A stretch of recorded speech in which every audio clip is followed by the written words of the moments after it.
Salut, sameoldji, qu'est-ce qui se passe? This is a response to your question about rules.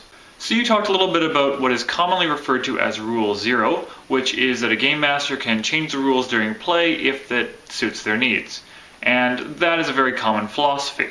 But I give you a lot of credit for recognizing that this can have a domino effect on a game. Changing one rule can affect other rules because the games are systems. Most people forget about that way too easily, and it really shows to your insight that you're able to pick up that yes, there can be a huge problem caused by this. Now, a lot of my views on this I already covered in a video I made about rules quite a while ago, but I didn't really cover how I deal with things, and personally, I play by the rules for the most part, except whenever we occasionally have a moment where playing by the rules virtually stops play.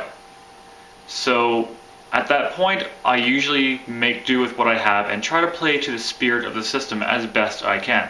So the last point I want to make comes from a panel I attended at a convention several years ago. And at this panel there were several game designers and a multitude of people attending who were, like myself, commonly game masters or players in games, and it was kind of a back and forth talking about role-playing game topics. The panelist in question in this particular case was Joshua A.C. Newman.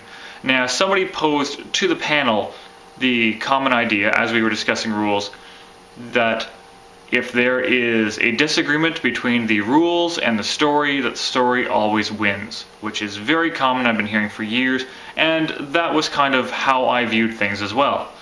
And Joshua, without missing a beat, replied, "Why are you playing a game where the rules will interfere with the story?"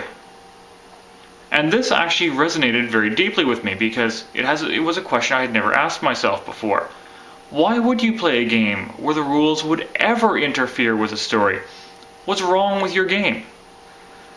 And that is where a lot of my views on rules comes from. That simple truth that they should not be a problem with the story, ever. Anyway, thanks for the question.